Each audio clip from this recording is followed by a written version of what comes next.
Hello there people, my name is Sho and welcome to an episode of Game Things.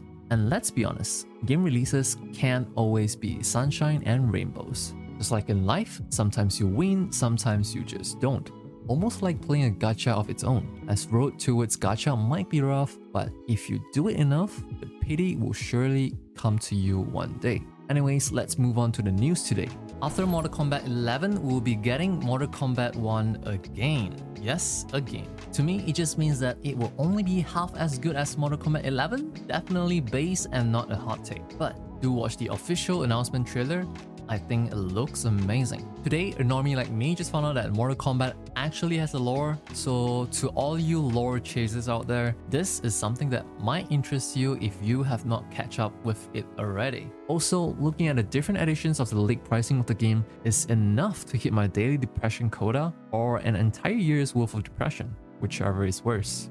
I mean, just look at the prices in US dollars. Peasants like me should just stick with Mortal Kombat 11. PUBG is a game that I haven't heard or touched in a while. The game is getting a new clan system that allows players to create their own as well as joining other clans to play and earn rewards together. A clan will have a maximum number of 100 members. There will be clan level and rewards that tie to a new clan progression system, and a clan level cap of 20 will be introduced upon its release. Playing with clan members does double the XP gain for clan level, and that is on top of the Battle Pass 30% XP boost. Upon reaching level 2, you will be able to see your clan tag and tag plate alongside your nickname. I questioned the decision to introduce such system at first, but then when I really give it a second thought, I think it makes sense because PUBG is becoming more and more mobile oriented, and it makes sense for them to tick the checkboxes of what a mobile game would or should have.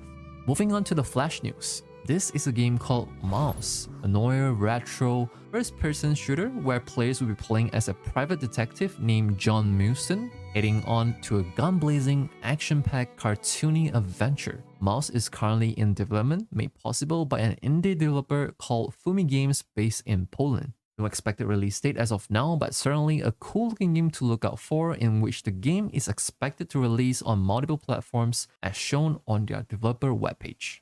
Then we have Vampire the Masquerade Bloodhunt, ending its future development support for the game. There will still be a planned final update to be announced for the game with more details to share at a later date before the developer halts all development support, and after that, it will only be maintenance patches for the game. Microtransactions will be turned off on September 26, 2023, however, servers will still be up and the game will remain accessible and playable to all players. I guess the Battle Royale genre had really cooled off, and the developers are making a same business decision to pull their support and stop the bleeding earlier rather than later.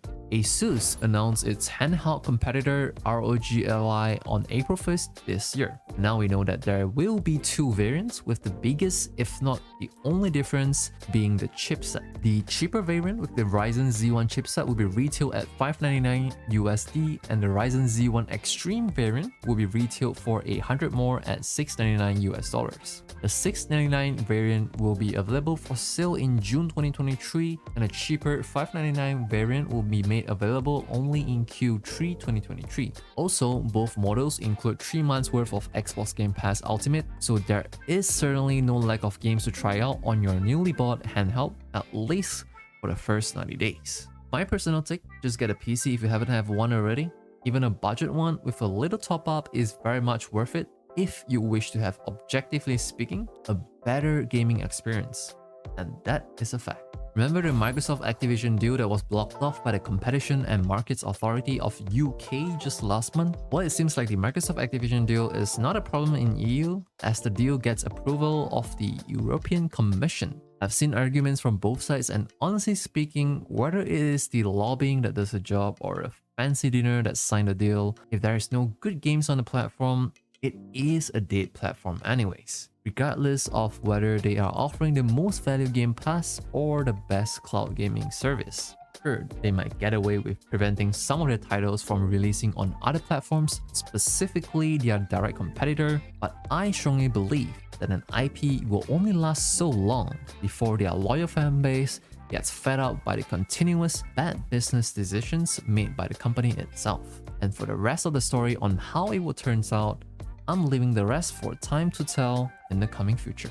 Now let's get into the shorter and quicker news. I believe I've mentioned this game on the channel previously, and now we have a definitive release date for the game called Gylt, which was previously a Stadia-only exclusive coming to the PlayStation 4 and 5, Xbox Series X and Series S, Xbox One, and PC, all on July 7th, 2023. This is the kind of game that I think I would enjoy playing. Graphics are nice, narration and just enough puzzle solving to keep the game entertaining, all while keeping the atmosphere butt-clenching every now and then. Then we have a 2 minutes long character review and gameplay trailer for Tekken 8. This time it is Hwarang. It's still crazy to me how graphically amazing the arcade game that I know of looks in modern days compared to the graphics back in 10-20 years ago with the much improved post-processing effects. Next, we have Amazon Games announcing that a new Lord of the Rings open world MMO that is indeed in the making. Unlike the previous one that was called off, this will be built ground up by the very same studio that made the game New World. It is Amazon Games Orange County, and the game will be based on the stories of The Hobbit and the Lord of the Rings literary trilogy. Also, Steam Sport Fest is happening until 10 AM Pacific Time, May 22nd, 2023. Lots of sports games are on discount, and most importantly, you can claim your free stickers every day from the Steam store. Some game delays to mention here. Well, it comes to no surprise that Nintendo Switch port for Hogwarts Legacy is being delayed again, but if anything, it is the fact that yes, the game is still planned to release on the Nintendo Switch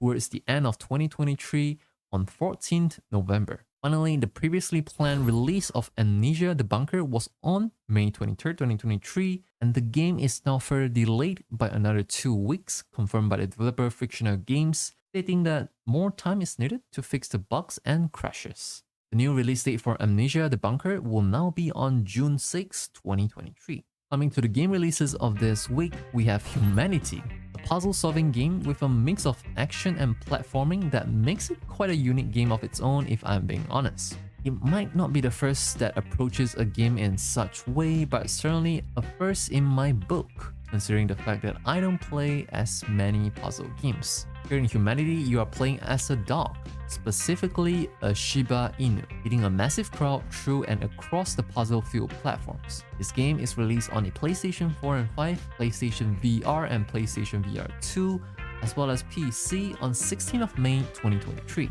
Up next, we have The Outlast Trials coming out as an early access, available starting 19th of May in Asia or 18th of May for those who follow Pacific time. Early. Having bought the first Outlast, the Whistleblower DLC, and Outlast 2, I will be buying and playing this game as well. Yes, I'll be buying it, but only during sales, and no, I won't be playing the Outlast Trials immediately because I've not completed the first game. Please don't hate me for that. It is a good problem to have. Problem of having too many games to play. Anyways, I don't follow lores and stories. This game is just a jump scare experience and the thrills with action-packed gameplay that makes it a bad game to play before bedtime, but an amazing one if you need to pee your pants. Then we have LEGO 2K Drive. The game looks amazing for a LEGO game, and as the name suggested, it offers a story-driven, arcade-like racing experience. And here's my 2 cents. I would definitely buy the game at 20 USD, fair purchase at 30 USD, and I'll only be wishlisting it if it was at 40 or more, all while waiting for it to be discounted. Lucky you if your Steam store is priced in Chinese yuan, because it is almost 50% cheaper if we compare it in USD value. Regional pricing is a hit or miss to players outside the United States, and you can check the various pricing on SteamDB in different countries. LEGO 2K Drive is released on the PlayStation 4 and 5, Xbox Series X and Series S, Xbox One, Nintendo Switch, and PC on May 19, 2023. Last on the list, starting today until 29th of May 2023, over on Steam, you can actually play the new Dead Space remake as a free trial for as long as 1 hour and 30 minutes, which is a great gesture by Steam. I believe that 1.5 hours is a long enough period to help you gauge and decide on whether you like the game and should you buy the game or not. And now we have the weekly free games. On the Epic Games Store, Death Stranding is yet again free to claim this week. I remember this very well because I actually had a Director's Cut edition when it was supposed to be just the normal version offered free also on the Epic Games Store previously. This offer particularly will last until 25th of May 2023. Heading over to Steam, we also have Metro Last Light Complete Edition made free, and the offer will last until May 25th, 2023. If you wish to get your hands on all the titles from the franchise, now is a good time because all of them are getting the Steam discount treatment right now. And that marks the end of this week's episode of Game Things.